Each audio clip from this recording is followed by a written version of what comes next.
why leadership training is important for marketing agencies. The amount of people that I see to promote good members of staff to be managers and don't do any sort of management training is scary. Obviously yourself, you do a lot of consultancy and business coach kind of mentorship. Why is it that you feel that people don't put managers through leadership training? They don't know how. So reality is most business owners aren't particularly great leaders. They've never learned how to lead. They've never learned how to manage, and they don't know how. So when they hire a manager, when they promote someone into a management role, they don't know, right? They understand that when you have a sales guy or when you have a marketing guy, they need training. But most people assume that when they promote someone into a managerial role, it's just upskilling their current skills. So they think if they take a sales guy, if you're working in sales and you get promoted to the sales manager, they're more likely to give you another sales course than they are to give you a leadership or a management training. And unfortunately, that means a lot of companies are missing out on a lot of opportunities, because reality is when you take your most important people and don't give them training in how to do their job, you're losing. You're losing out.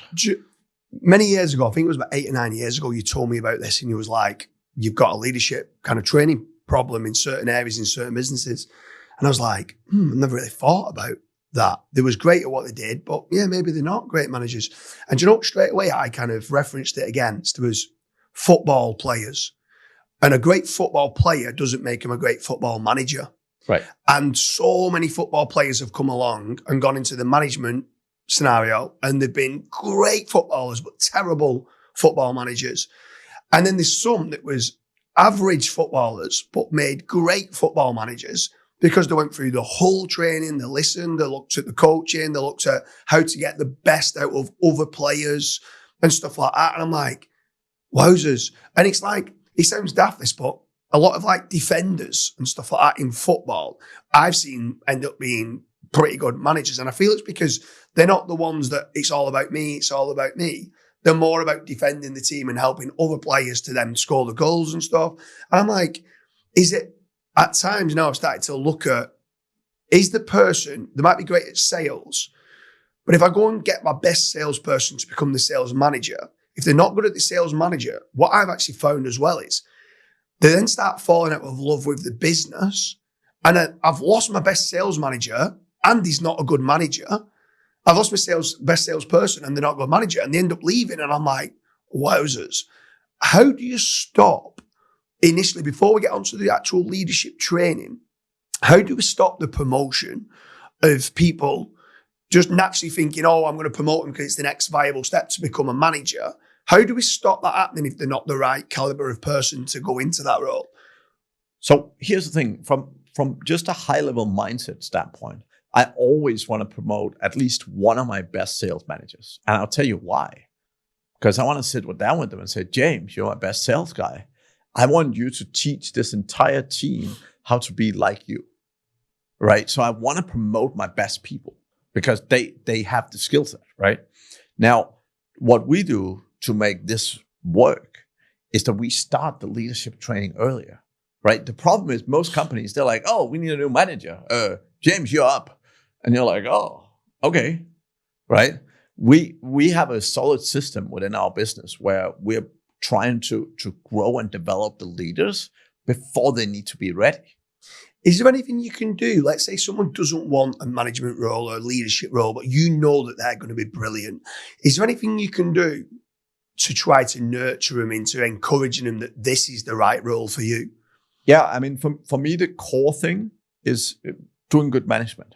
So first of all, good management is if your staff see what good management is, if they have a manager who's doing one-on-ones with them, if they have a manager who's given them ownership and responsibility, if they see what great management feel like, they also have a good example of what they should do.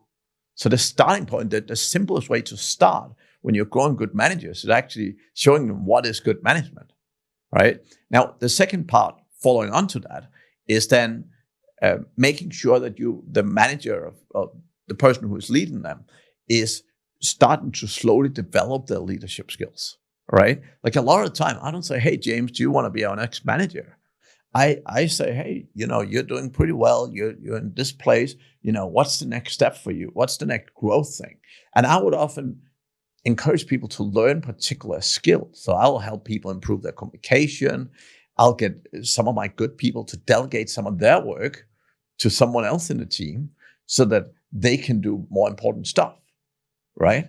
So, and that is learning management, right? Like reality is, that is how you learn management the best way, because you get to slowly train it, slowly pick up the skills.